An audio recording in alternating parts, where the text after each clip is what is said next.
让我们预备好自己来朝见主，特别也为今天是母亲节主日，我们来线上祷告，愿主施恩带领我们的家人都蒙恩，也为家里的母亲线上祷告。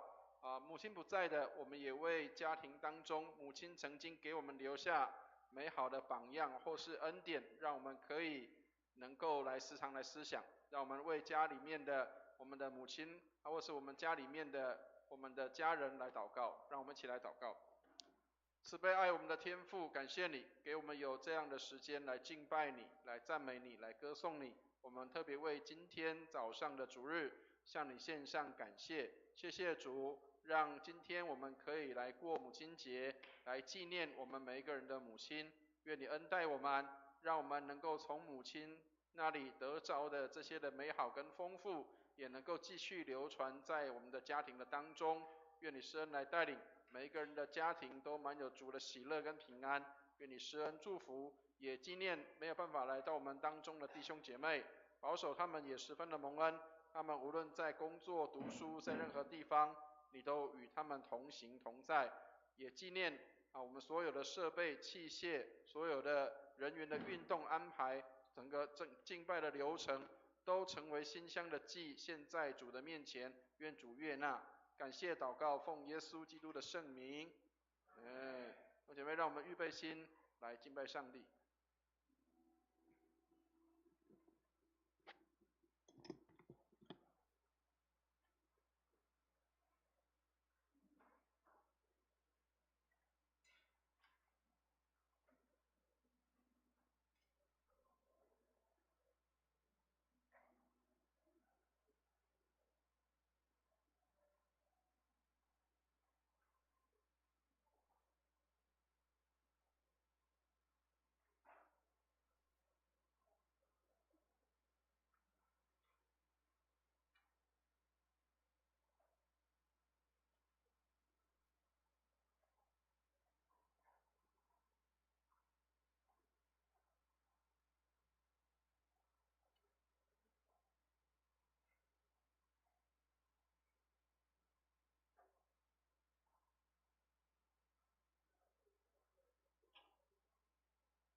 宣召以赛亚书48章20节：你们要从巴比伦出来，从迦勒底人中逃脱，以欢呼的声音传扬说，耶和华救赎了他的仆人雅各。你们要将这事宣扬到地极。好，我们一起低头，我们来祷告。天上的父神，全能的父，创造宇宙的主宰，感谢你的大爱，为拯救我们赐下独生子耶稣基督为我们的罪受死，让信的人得与神和好，有永恒的生命。感谢神带领我们愿意排开俗事，将今天分别为圣，来到圣殿中敬拜你。而今天是1年1度的母亲节，感谢你赐给我们那爱我们、抚养我们长大的母亲或带母职的长辈，让我们在爱及教育中成长，让我们在地既预尝在天的美善。愿主看顾他们，赐给他们健康的身体以及无比的爱，在现实环境的压力及挑战中有满满由天而来的力量，继续教导我们如何去爱我们的下一代以及身边的人。以上的祷告乃是奉我主耶稣基督宝贵之名的祷告，阿们。现在请我们大家一起起立，我们来唱圣哉圣哉圣哉。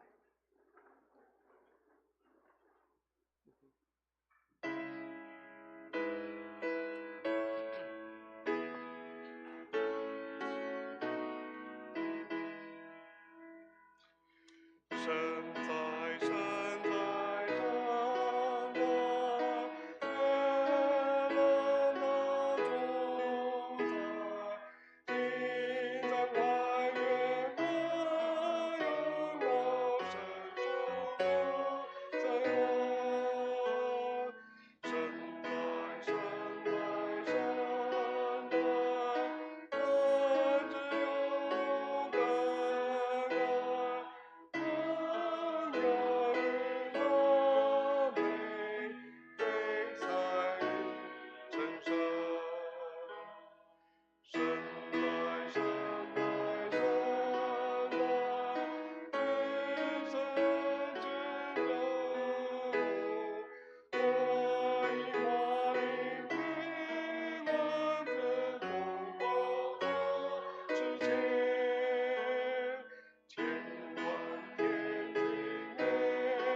请我们大家继续站立，我们以使徒信经来作为我们的信仰告白。请，我信上帝全能的父，创造天地的主。我信我主耶稣基督，上帝的独生子，因圣灵感孕，由童贞女玛利亚所生，在本丢彼拉多手下受难，被钉于十字架，受死，埋葬，降在阴间。第3天从死人中复活，升天，坐在全能父上帝的右边，将来必从那里降临，审判活人死人。我信圣灵，我信圣而公之教会，我信圣徒相通，我信罪得赦免，我信身体复活，我信永生。阿们。荣耀颂。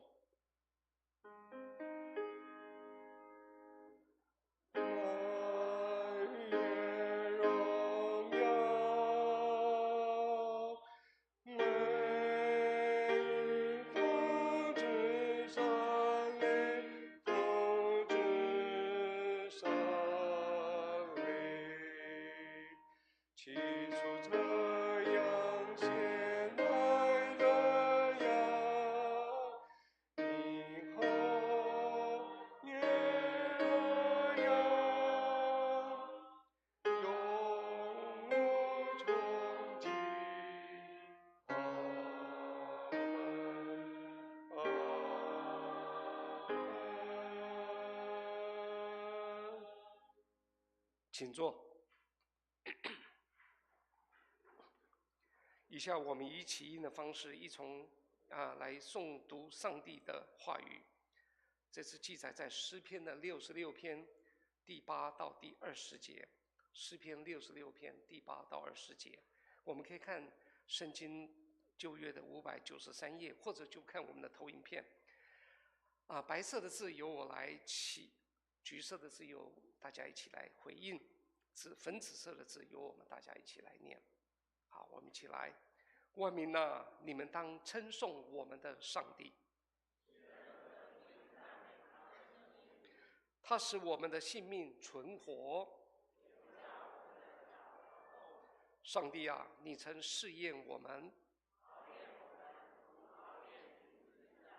你使我们进入网罗，你使人坐车扎我们的头。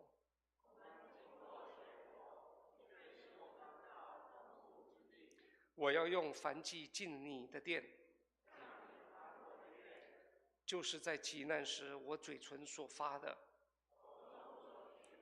我要把肥牛做燔祭，将公羊的香献祭给你。凡敬畏上帝的人，你们都来听。我曾用口求告他，我若心里注重罪孽，但上帝实在听见了。我们一起，上帝是应当称颂的，他并没有推却我的祷告，也没有叫他的慈爱离开我。愿上帝的话语常存在我们的心中。以下是我们的公祷，我们同心为着以下各样的事情，我们一起来祷告。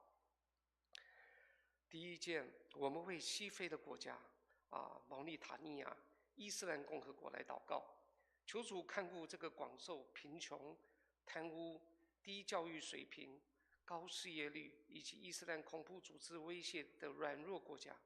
愿基督信仰能够进入他们的生活跟文化之中，国家百姓能够更认识基督信仰，进而改变国家人民的状态。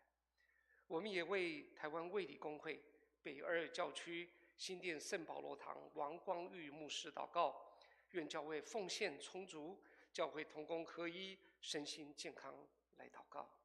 也为5月16号、17号国中会考、高中指考与今年即将升学的青年学子祷告，愿主预备合适的学校，帮助学生有美好的学习。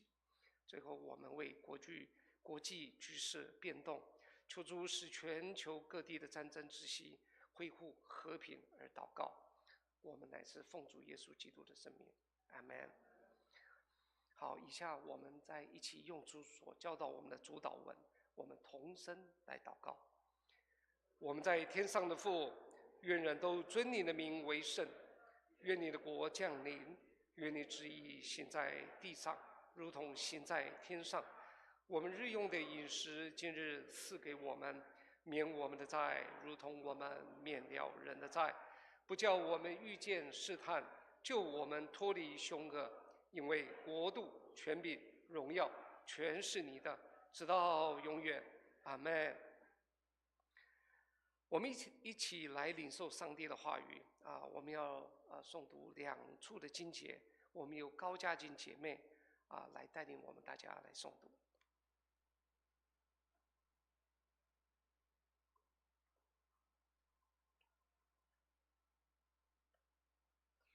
本周的2处经课都在新约。第一处经课是《使徒行传》17章22到31节，教会圣经150页。保罗站在亚略巴谷当中说：“众位雅典人哪，我看你们凡事很敬畏鬼神。我游行的时候，观看你们所敬拜的，遇见一座坛，上面写着卫士之神。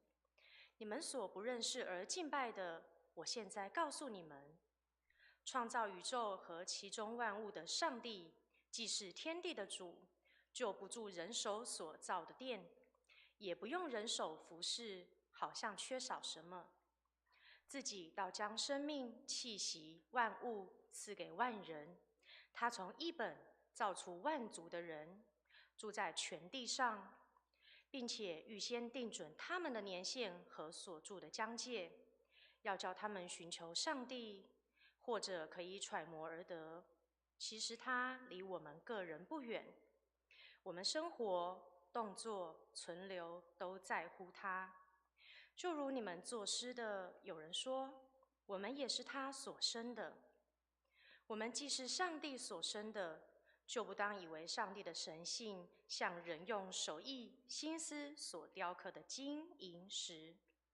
世人蒙昧无知的时候，上帝并不监察，如今却吩咐各处的人都要悔改，因为他已经定了日子，要借着他所设立的人按公义审判天下，并且叫他从死里复活，给万人做可信的凭据。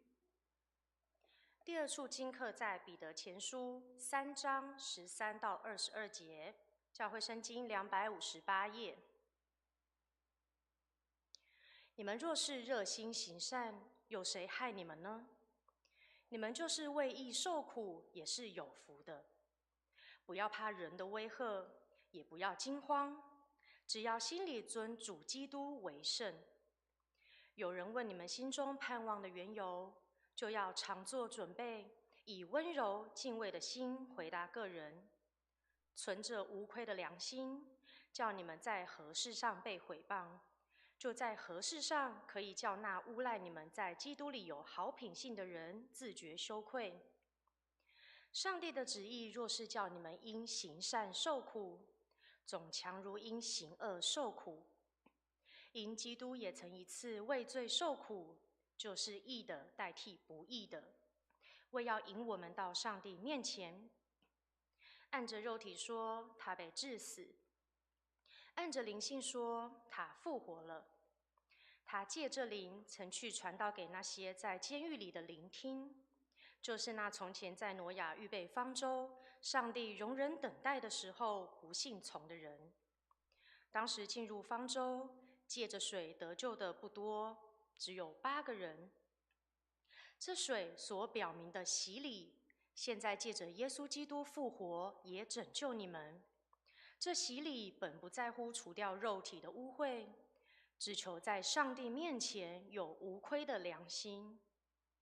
耶稣已经进入天堂，在上帝的右边，众天使和有权柄的并有能力的都服从了他。以上是上帝的话。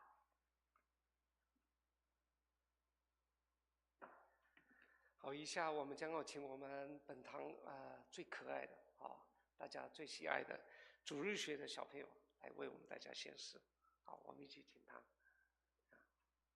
主日学小朋友有吗？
之中，你伸出的手拉住我，求除去我心中所有的怀疑。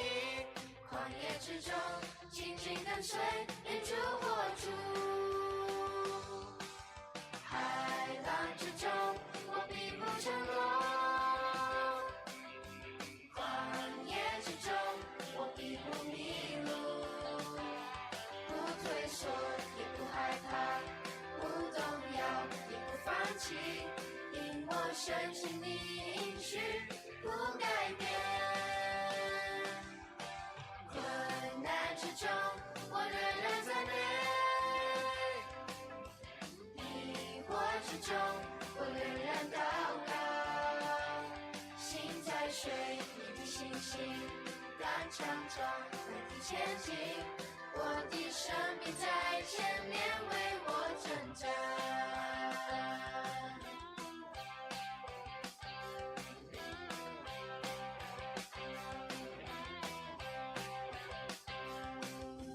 海浪之中，我必不沉落。旷野之中，我必不迷路。不退缩，也不害怕，不动摇，也不放弃，因我深信你应许不改变。困难之中，我仍然赞美；迷惑之中，我仍然祷告。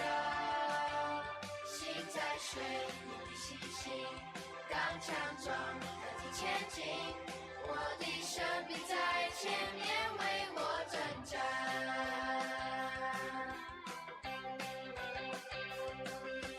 我的祷告，无论说什么，只要相信就必得着。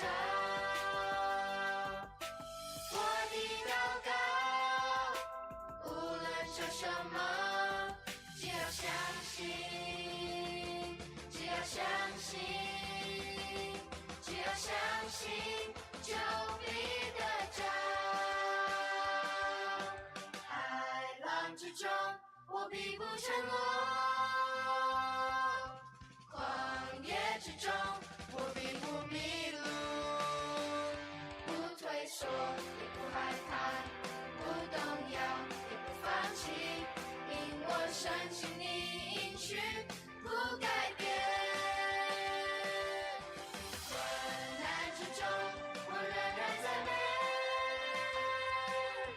迷惑之中，我仍然祷告。心在水，你的信心刚强壮，奋力前进。我的生命在前面为我征战。心在水，你的信心刚强壮，奋力前进。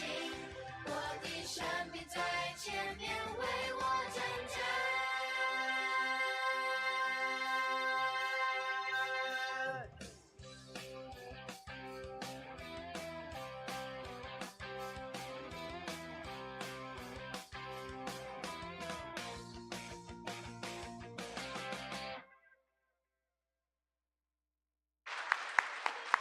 感谢上帝啊，让我们有这么棒的一个主日学。我们看到小朋友在这边跳舞的时候，我们整个人都火热了起来。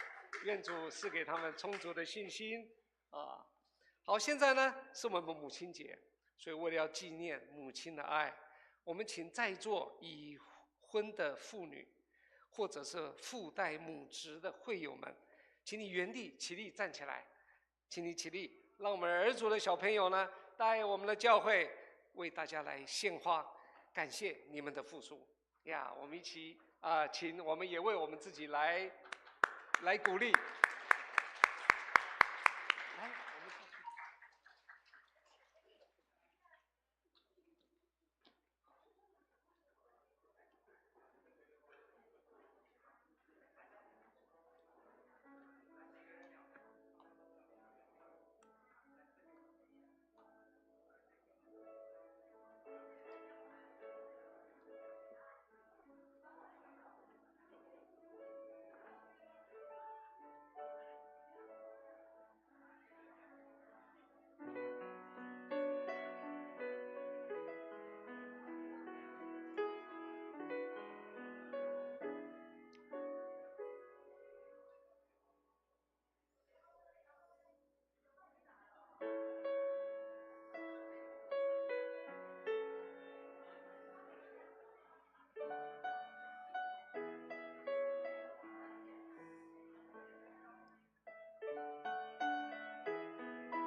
感谢在座的妈妈们，还有带母职的长辈们啊，你对我们小朋友的照顾，也是我们下一代最重要的支柱。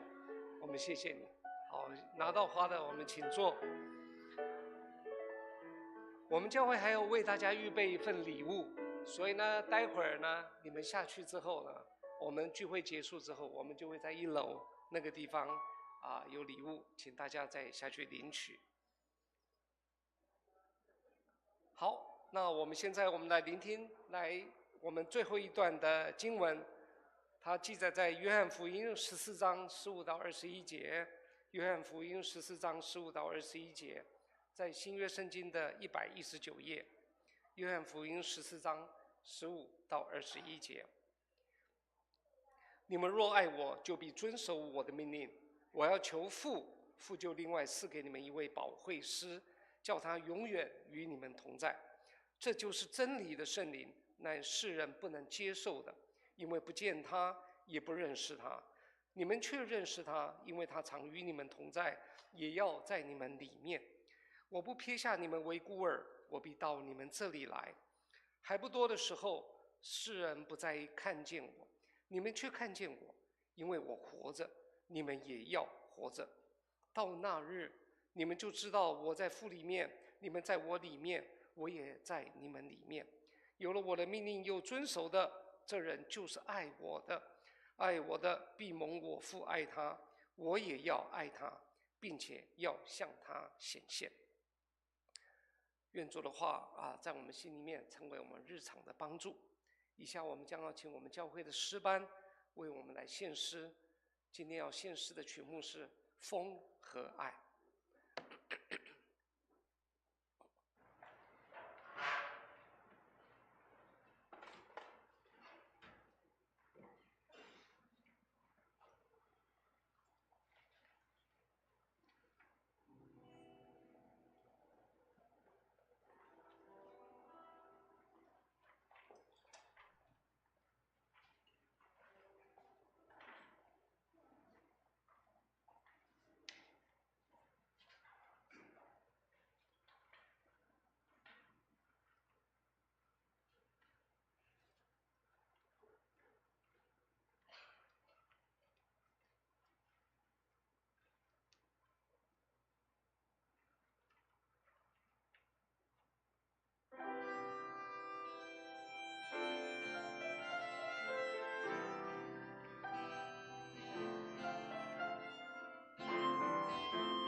喂，感谢神，借着诗班的这首诗歌《风和爱》，让我们再次的来体会妈妈们，还有照顾我们的长辈们，他们的爱就像风一样，虽然看不见，但是随时都是存在的。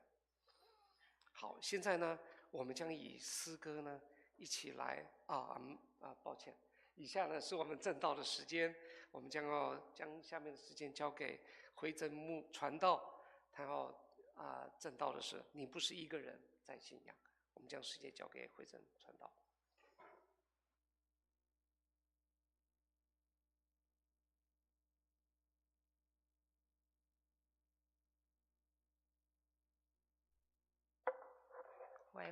各位弟兄姐妹平安。刚刚看到诗班在唱，就是妈妈为儿为女忙到老。然后我母亲快80岁了，那我第一次在主耶稣的身上感受到爱，就是我母亲的爱。那所以呢，她从我小时候就一直照顾我们，到现在她快80岁了。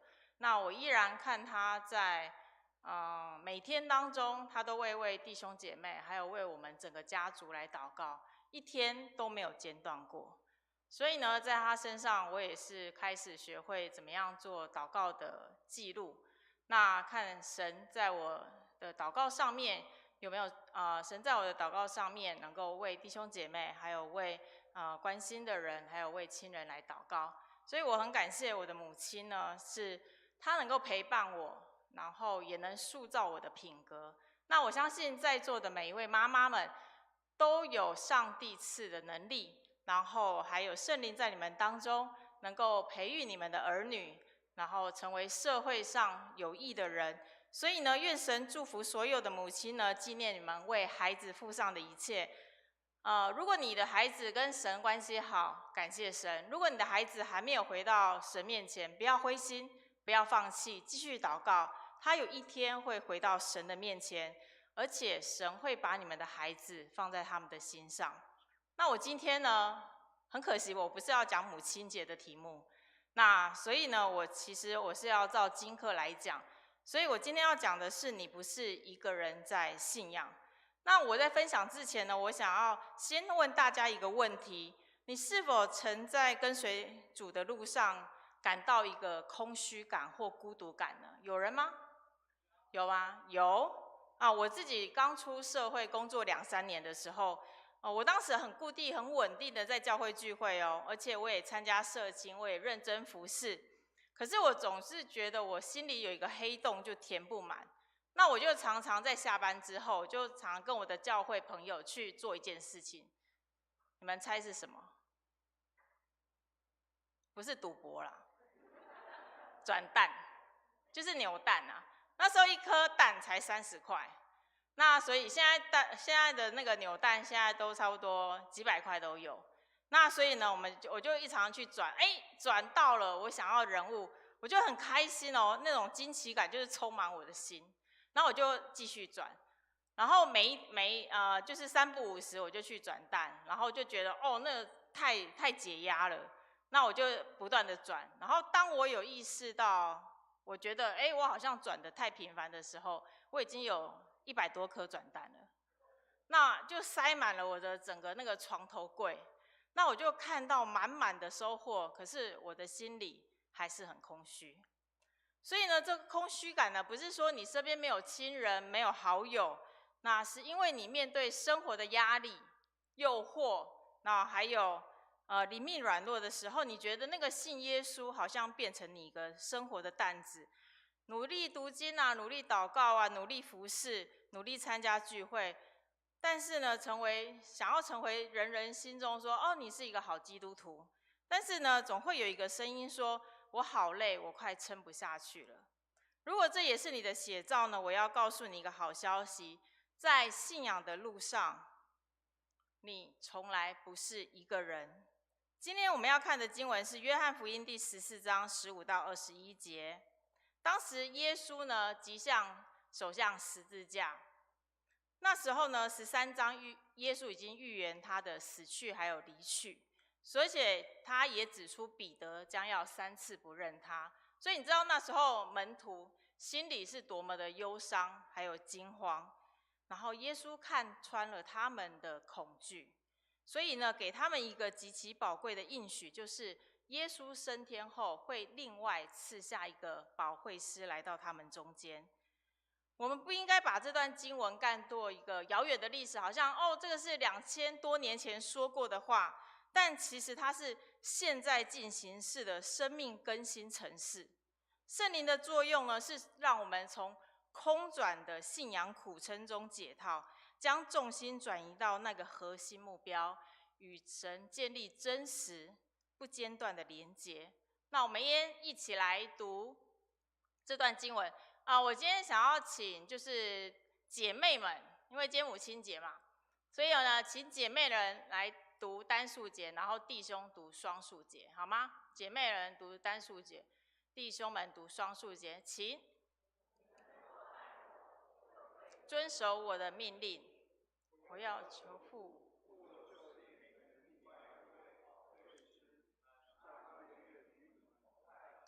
他就是真理的灵，是世人不能接受的，因为他们既看不见他，也不认识他，你们却认识他，因他常与你们同在，也要在你们里面。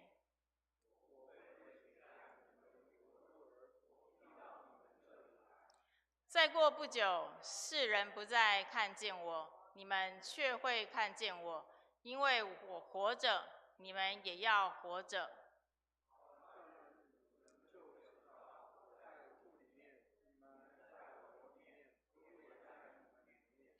有了我的生命，又遵守的人，就是爱我的。爱我的人，我父要爱他，我也要爱他，并且要亲自向他显现。好，所以其实呢，你不是一个人在信仰，你的信仰呢，不是靠努力，而是先学会顺服。那很多时候，我们把信仰当成一种苦修，我们要让神高兴，所以我们努力表现得好一点，努力戒掉坏习惯，努力表现得更敬虔。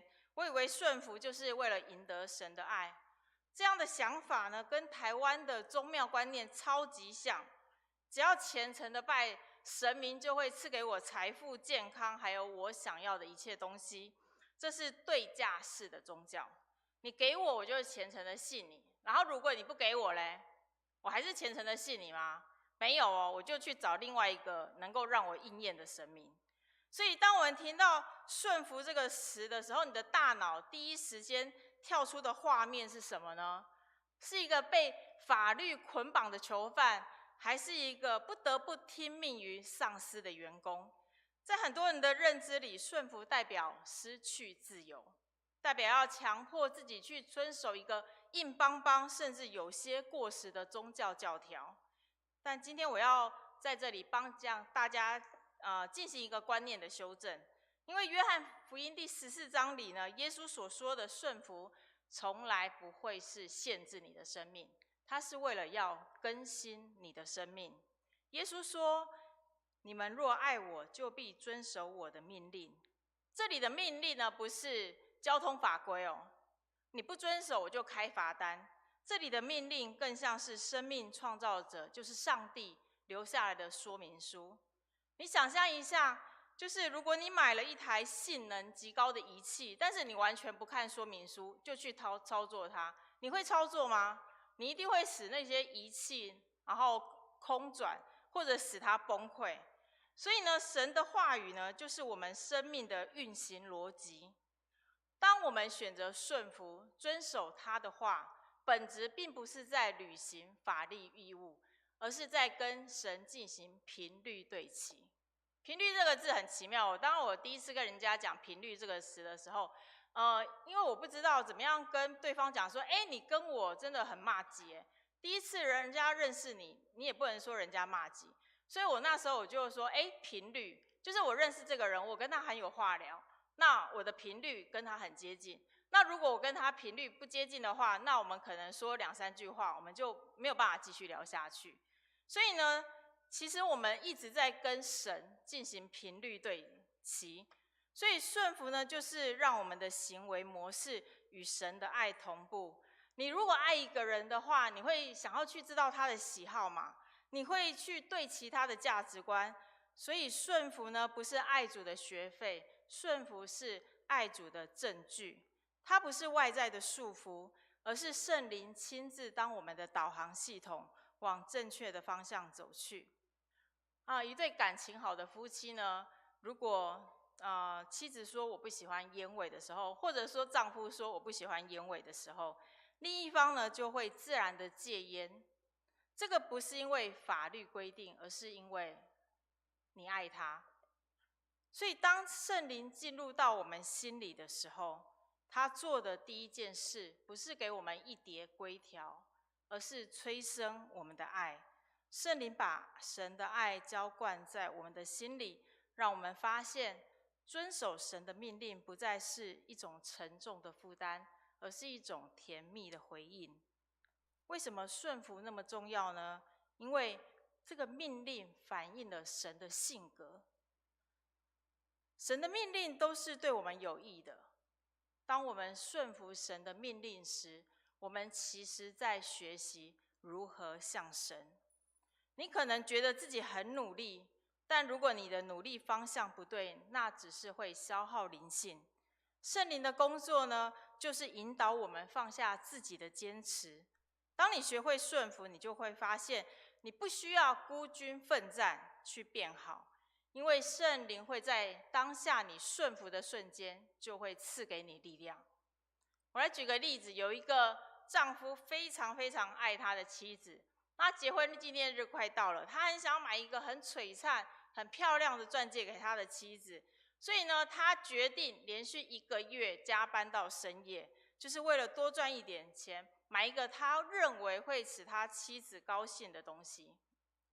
为了这份欣喜，他就是回家呢就倒头就睡。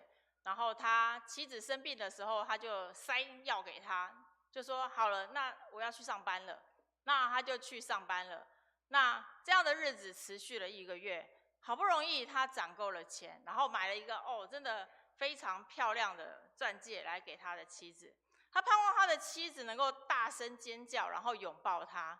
结果呢，他的妻子呢只是漠然的看着他，就说：我不要钻戒，我这个月来唯一的愿望呢，我只是希望你能够陪我吃一顿饭，陪我说说话。但是呢，你为什么就是没有听进去呢？这个丈夫很努力吗？很努力嘛。那他爱妻子吗？很爱。但他是在顺服妻子的心意吗？完全没有。这就是我们跟神的关系。我们常常像这个丈夫一样，在信仰里拼命努力。我们努力读经，努力祷告，努力把自己变得更完美，试图用这些产出来证明我们爱神。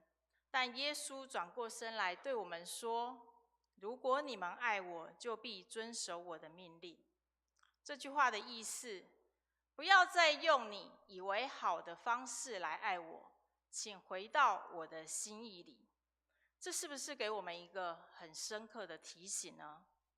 所以你不是一个人在信仰，因为这个信仰不是外在宗教，而是内在同在。很多时候我们把信仰外在化，我们以为信仰是要来到这个漂亮的建筑物里面，教堂，或是参加一些宗教活动。但是耶稣告诉门徒，我要赐下一位保惠师。什么是保惠师呢？刚刚我们有看到那个经文是劝慰者，那就是劝勉安慰者。但难道圣灵只有在你做选择的时候，或是你难过的时候才会出现吗？有时候劝你，不要选那个，选这个。有时候跟你讲说，你不要流泪了，我在你身边，就这样子。圣灵的工作只是这样吗？那我们就太小看圣灵了。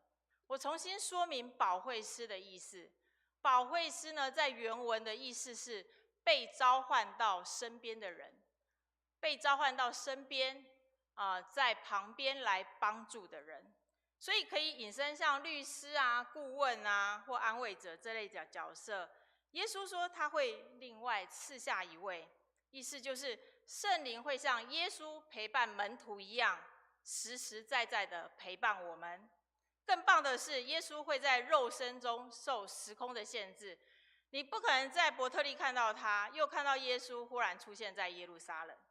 但圣灵是永远与我们同在，且在我们里面。这意味着，当你在公司面对无理的要求，圣灵在那里；当你在家面对失控的孩子，尤其这边那么多母亲失控的孩子，圣灵在那里；当你深夜一个人流泪时，圣灵也在那里。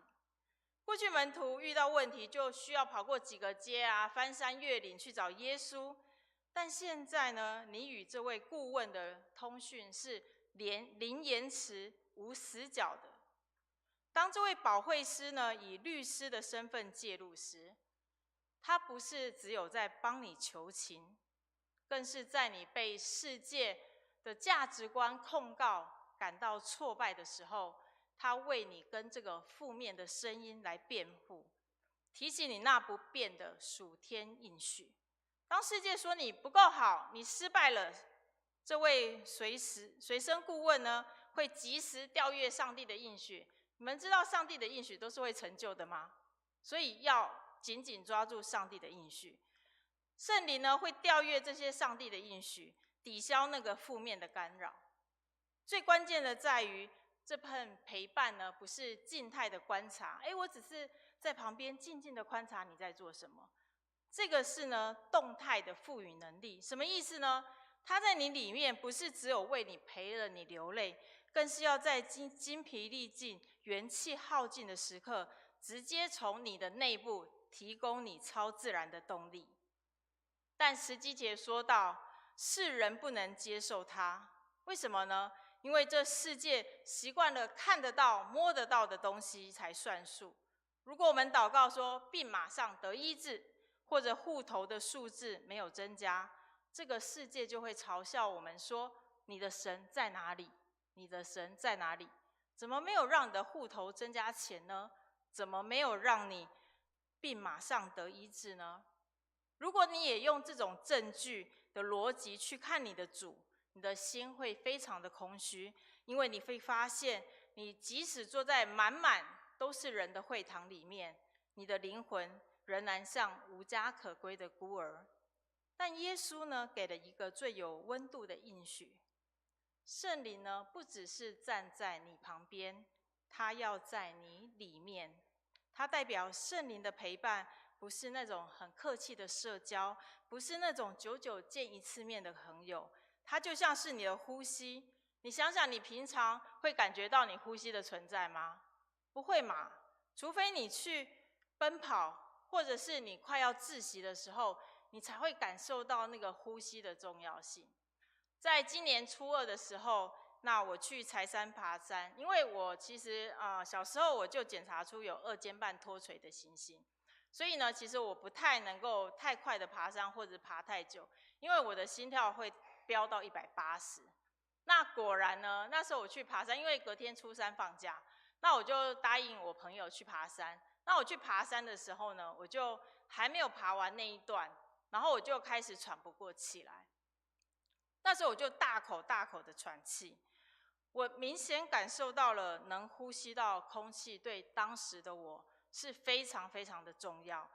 圣灵就是这样，它就是要进入你的血肉之躯，成为你生命的一部分。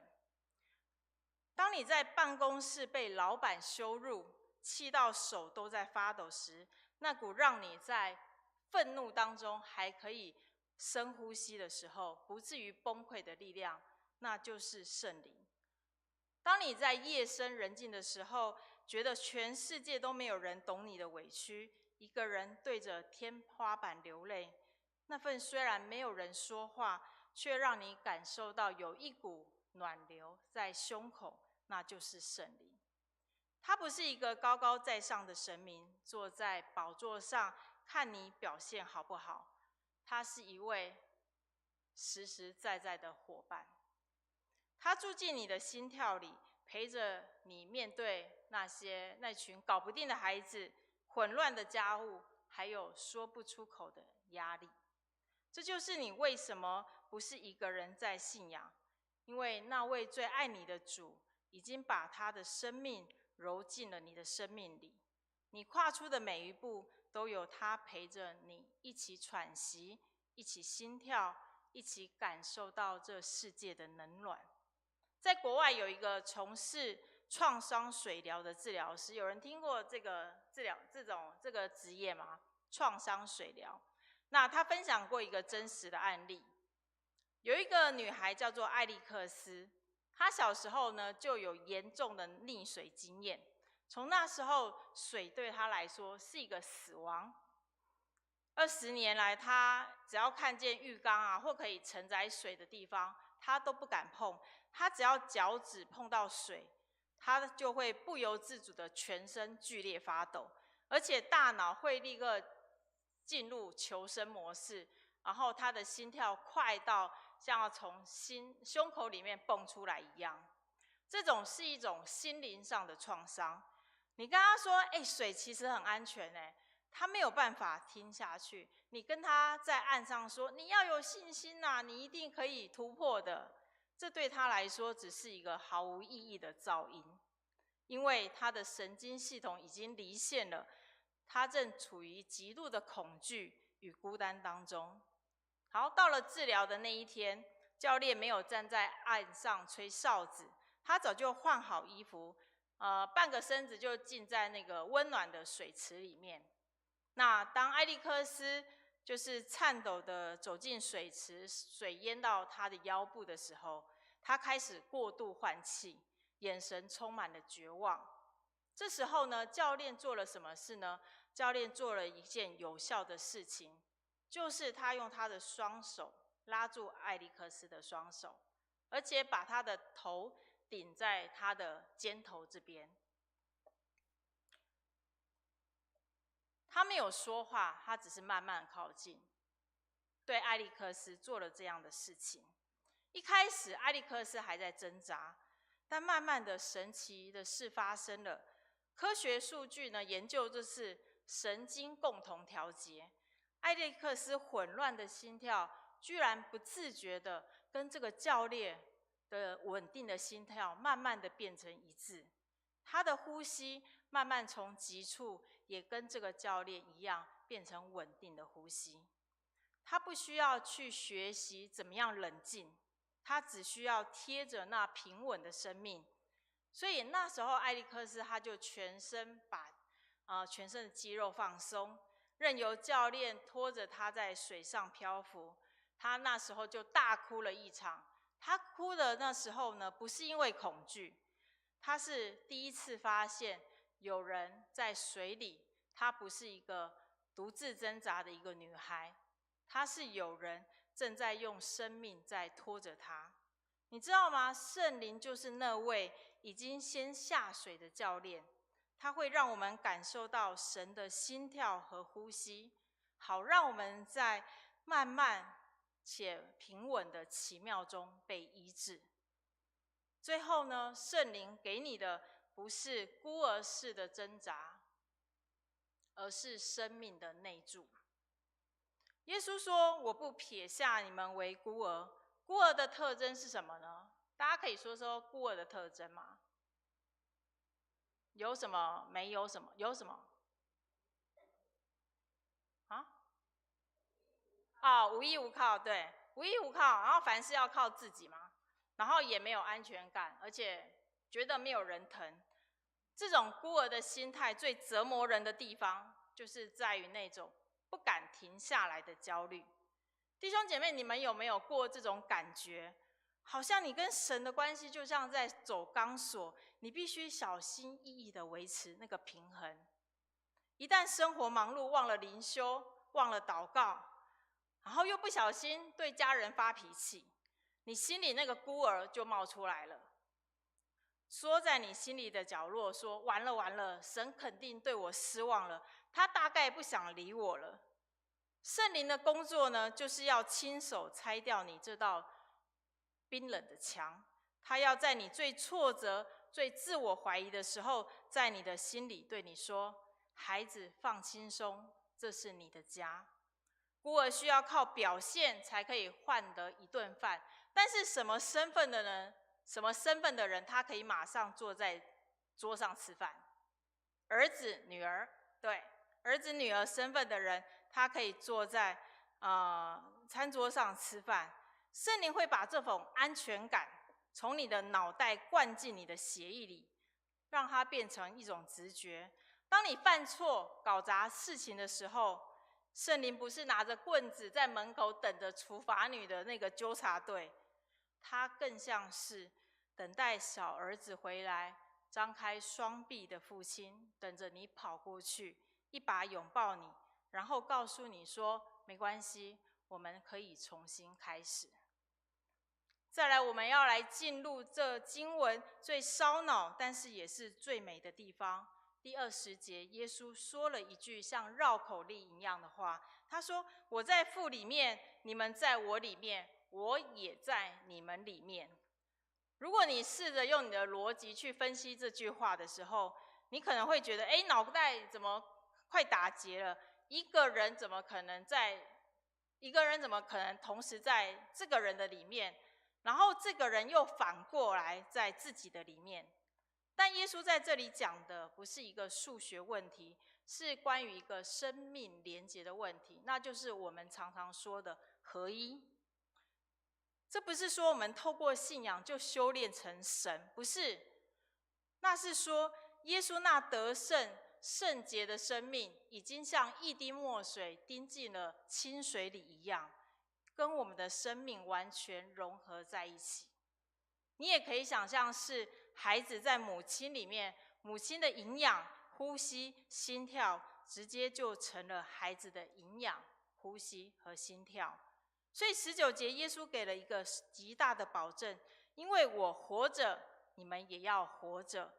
太好了，这直接告诉我们说，我们只要耶稣拥有什么，我们也能拥有什么。再一次说，这不是我们说我们是神，而是说基督的生命与我们的生命已经交织在一起了。他的活成为我们的活，他的平安成为我们的平安，他的得胜成为我们的得胜。好，母亲们、姐妹们，你们还可以造出一句话吗？他的什么成为我们的什么？对，你可以一直接续这样造句。他的爱成为我们的爱，他的能力成为我们的能力，你可以一直这样造句下去。这会带给你在信心上有不同的看见，原来你也可以拥有这些。这不是说我们以后只可以上天堂，而是说此时此刻耶稣那个战胜死亡、充满全能者的能力，现在就流淌在你的肺腑里面。当耶稣是平安的，住在他里面的你就没有道理一直活在恐惧当中。当耶稣是得胜的，与他连结的你，你就不再是那个只能任凭环境宰割的受害者。这种连结绝对不是像今天这种主日限定的宗教活动，不是只有当你坐在教堂唱着诗歌的1个半小时里，你才跟神有关系。透过圣灵呢，我们是进入一种24小时永不断线的生命内住。这是一种什么感觉呢？这代表当你等一下走出教会的时候，在拥挤的车流里，在混乱的家里，或者是在厨房洗着永远洗不完的碗筷里，你每一次的呼吸，它都在你里面为你打气。你跨出的每一个脚步，它都在里面与你同步。你不再是一个孤单的个体，独自面对这个世界，你是一个带着基督生命的人。你呼吸，他就与你同在；你行走，他在你里面。这份相互内住的真实感，就是我们信仰最深的盼望。我们的主早与我们一命相连。弟兄姐妹，我要来下一个结论。今天这段经文，如果你仔细的思想，会带给你极大的安慰。因为信仰不是孤独的马拉松，如果你觉得累了，请听耶稣的应许，他没有撇下你为孤儿。如果你们看得到，跟我一起念这3段话好吗？请圣灵正在催生你的顺服，让你的心被爱充满，不再苦苦挣扎。圣灵已经住进你的生命，他是你随时的保惠师，是你最亲近的伙伴。圣灵使你与主连为一体，让你见证基督的生命。弟兄姐妹们，当你下一次感到孤单、感到空虚、感到压力大、感到想放弃的时候，请闭上眼，转向内心，对圣灵说：主啊，谢谢你在我里面，谢谢你带领我，让我不是一个人在奋斗，而是你与我一起奋斗。我们一起低头祷告。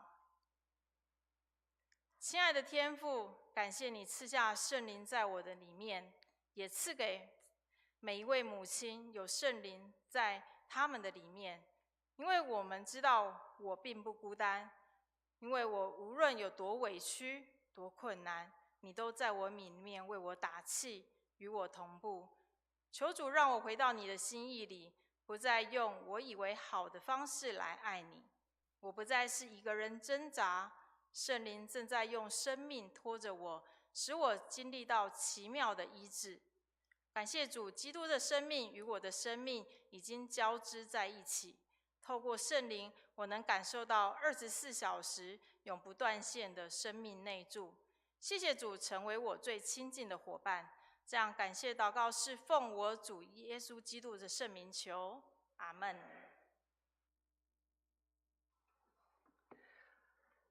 我们谢谢慧珍传道带给我们的讯息，让我们知道圣灵必然时时的与我们同在。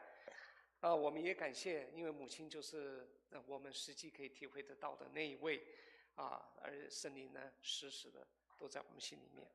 好，现在呢我们的喜乐手中团将要带着我们一起来回应刚刚的这个正道他回应的诗歌是 Have thine one way, Lord. OK， 请。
呀，感谢手中团用他们美妙清脆的声音来让我们来回应神对我们的爱。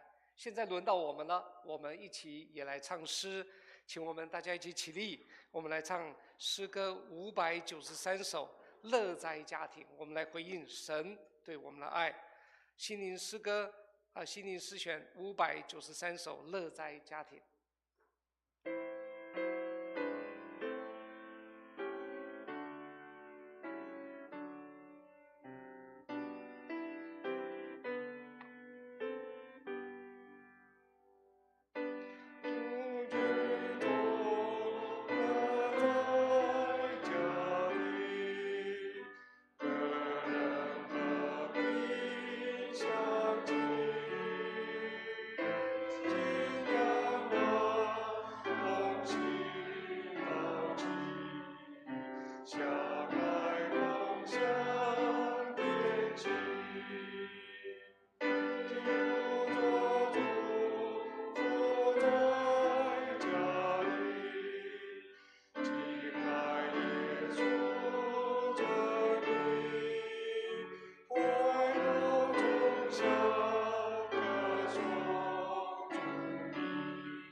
请坐。现在我们要来收纳基督徒的奉献，我们请诗献的同工到台前。如果你还不是基督徒，或者不清楚奉献的意义，请保留你的金钱，让奉献袋从你前面经过即可。万物都是从主而来，让我们以感恩的心一起来祷告，回应神的爱。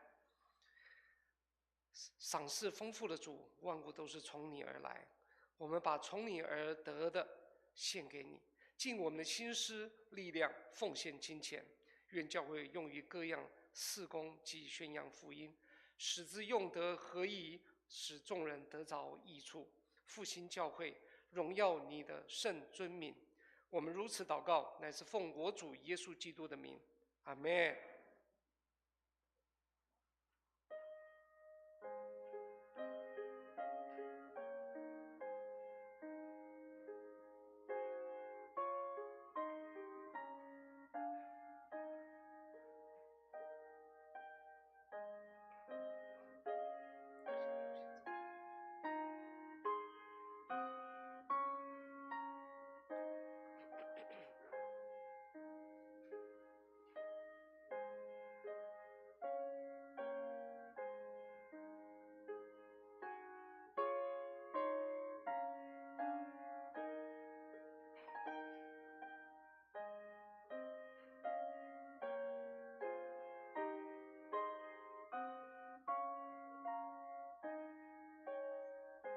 好，请我们一起起立，我们来唱向主献称歌。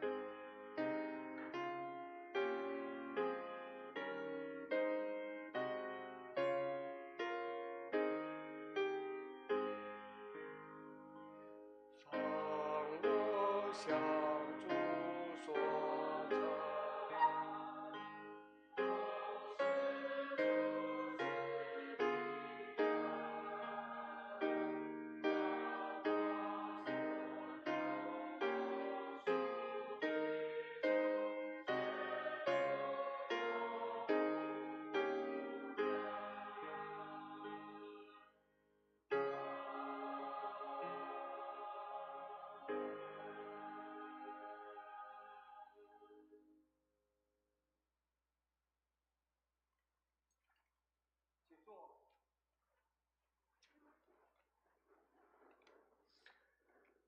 我们今天呢有几位新朋友来，我们一起来欢迎他们。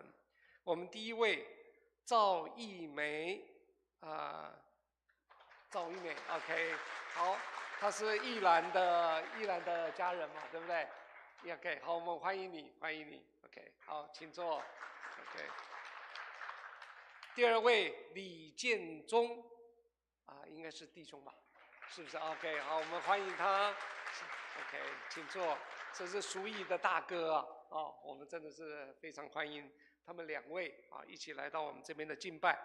好，现在我们一起呢，我们站起来，我们一起来不用。还有个景庆的妈妈，来，我们欢迎她。OK， 好，请坐。好，我们一起来唱我们成为一家人。我们欢迎新来的朋友，我们也跟我们自己的朋友来问安。请我们大家一起来齐唱。我们第二次的时候呢，结束之后，我们就拱手来问安。OK， 我们一起。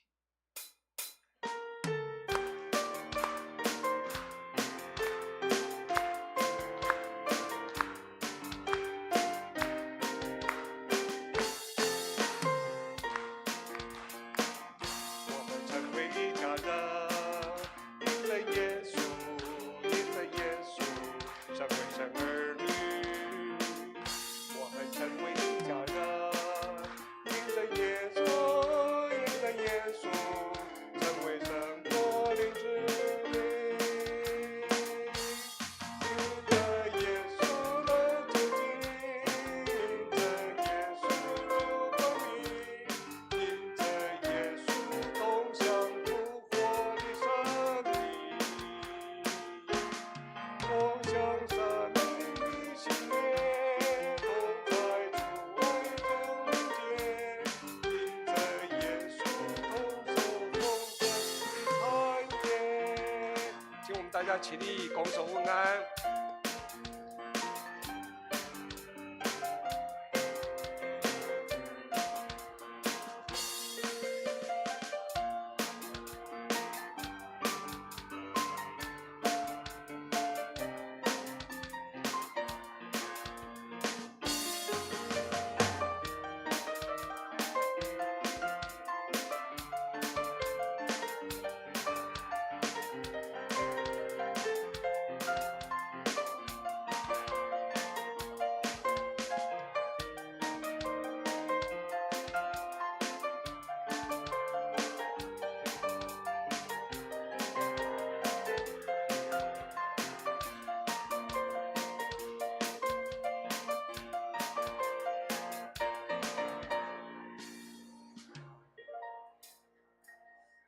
请我们回座每次这个时刻都是我们最欢乐的时刻，我们都恨不得时间能够再延长10倍让我们能够彼此的交流。好，大家请坐。好，我们欢迎第一次来本堂参加崇拜的朋友，就是刚刚我们有唱名的，愿上帝赐福给他们，我们一次的欢迎，永远的欢迎。今天是我们母亲节的主日，教会有预备母亲节的礼物资赠给各位母亲们，或者是代母职责的长辈们，欢迎大家呢待会儿在1楼的时候呢能够领取。那我们今天因为是母亲节，所以我们的晨主暂停一次，诗班呢也不练歌，所以今天是大家的 happy time， 让我们大家回家跟着我们的母亲一起来庆祝。另外我们下个礼拜呢，礼拜六5月16号，礼拜六10点到11点，有彩虹家庭生命教育学会来分享，欢迎弟兄姐妹呢一起来关心、来学习、来聆听。这次分享的主题是为什么孩子不再走进教会，要破解流失的关键，让家庭能够主动的再次的走进来。另外总会在5月22号礼拜五，在东吴大学国际会议厅有举办63届的年议会，请为年议会的筹备事工来关心。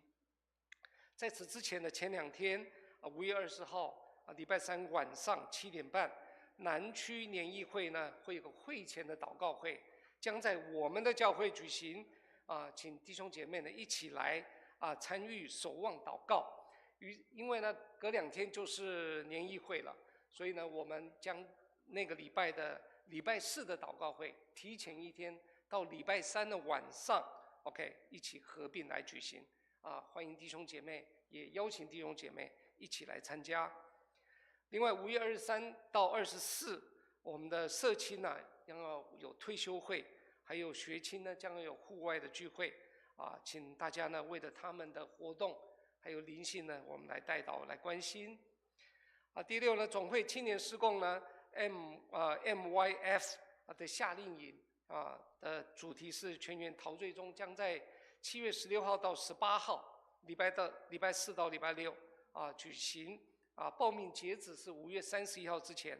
本堂的青年报名的话呢，教会将有相关的补助啊，请你洽我们的办公室或者是传道。地点呢要在龙潭的渴望园区。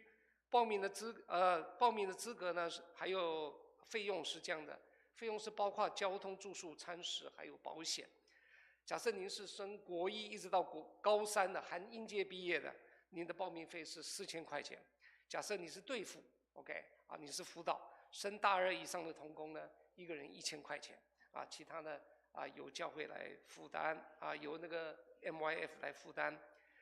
啊，第7个呢，我们暑假呢，我们自己的教会呢，7月25号到26号将要举办暑期儿童夏令营及青少年 AI 营 ，AI 就是我们现在最流行的人工智慧营。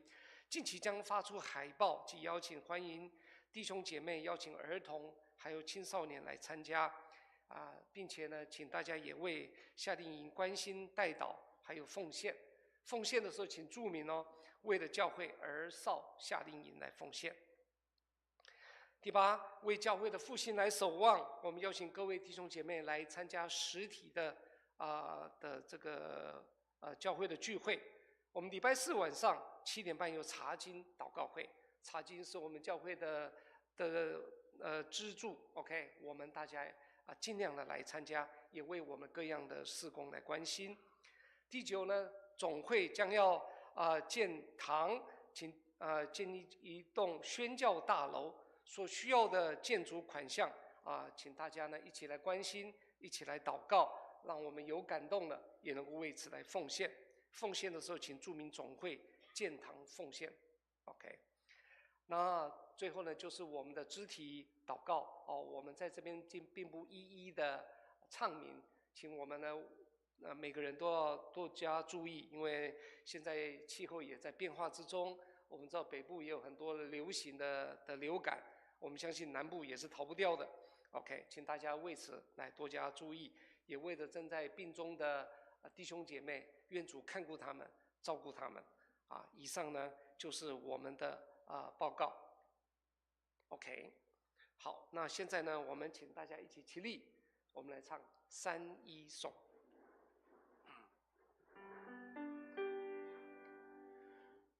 无天之下，万国万民，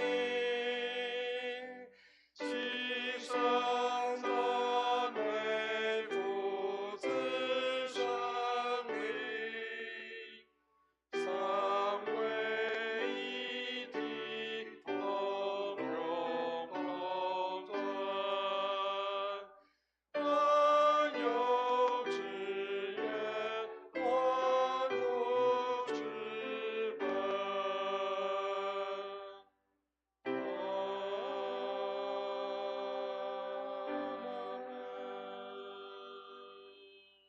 我们请我们的牧师祝福。弟兄姐妹，我们等一下结束前，我们要邀请我们的姐妹们到台前我们会有一起的拍合照，让我们可以留下在母亲节当中一个美好的倩影。那回去之前，我们教会也预备了礼物，那请大家记得来领取我们一起来领受祝福。慈悲怜悯的天父，感谢你赐给我们每个家庭有母亲能够来照顾儿女，能够来照顾家庭，我们向你献上感恩。祝福我们所有的母亲们，我们姐妹们，她们能够在家庭当中成为美好的祝福跟榜样，也让他们的先生，让他们的儿女都敬重他们，能够在这一天当中，他们得到极大的尊荣。你也将这样的尊荣赐给他们，让他们在每一天的生活当中能够得着这样的眷顾跟看顾。愿我主耶稣基督的恩惠、天父上帝的慈爱、圣灵的感动与交通，常与我们众人同在，从今时直到永永远远。阿门。阿门。颂。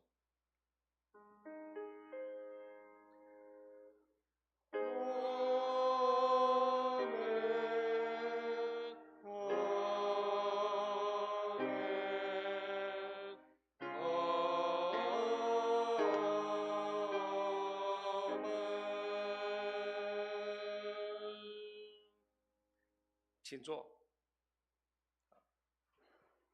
请在我们的殿乐当中，我们来祷告。那待会结束之后，请所有的姐妹到前面来拍照。我们补充报告一下，那个勋鹏的爸爸也是今天第一次来我们当中OK。他们家等很久了，那个义婷跟勋鹏等爸爸等来这边做礼拜等很久了我们希望他可以继续能够来到我们当中谢谢。好，那我们请姐妹们，我们就准备来到台前我们要一起来拍照了。好，那我们稍年轻一点的弟兄姐妹帮忙一下，我们前面排4张桌子，椅子，对不起，排4张椅子好吗？然后我们请到前面来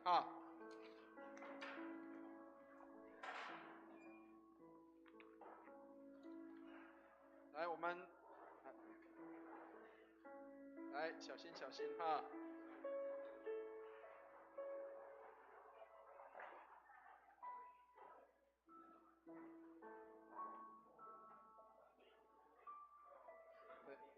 连起来，连起来，连起来，对。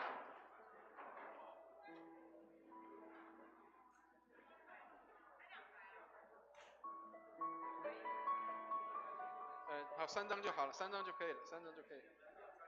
对，3张就可以了好，来，往这边再靠一点，往这边再靠一点。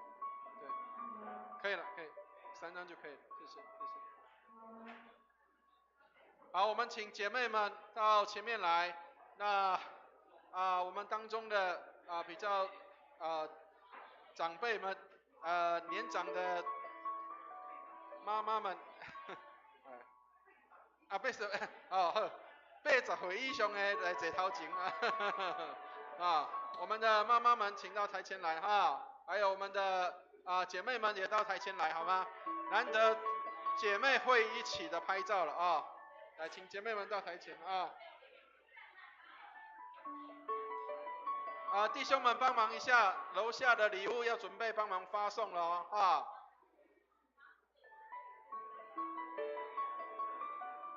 来，请姐妹们到台前到前面。来，师母坐前面，师母坐前面。来，周老师来，请坐前面对。好，来，上面也可以站，上面也可以站，上面也可以站。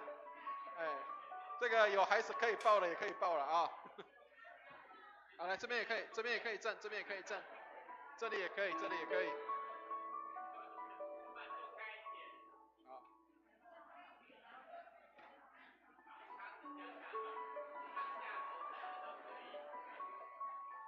来，还有年轻妈妈，来，请往前，请往前哇，好棒，好棒，太好了。这边也可以，这边也可以，这边也有，这边也可以。对对对对对。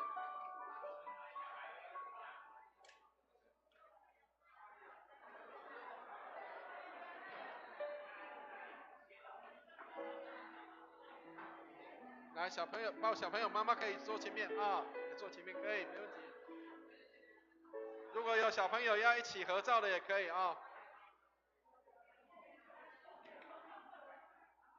跟妈妈一起坐，跟妈妈一起坐没关系。涂妈妈，涂妈妈。涂老师，请带涂妈妈到前面好，好。来，还有一位后面还有一位涂妈妈。对。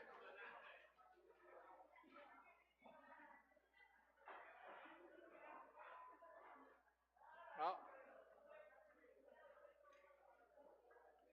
好，来，妈妈们请到台前对，对。如果有小朋友要一起带着也可以，要一起带着也可以啊。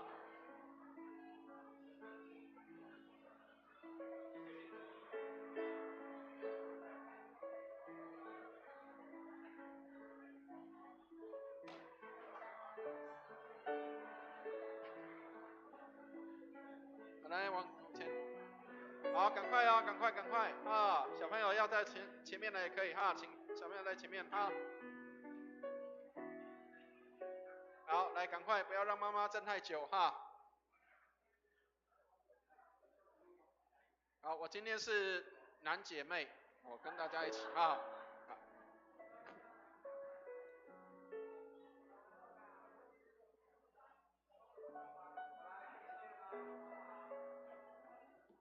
好，请我们的摄影师讲一下啊，要怎么样拍，跟我们讲一下啊哈。好，我们今天的摄影师是德正啊，这个德正兄是我们的今天的摄影师啊。好，后面还有一排这个协理摄影师。好，可以了啊。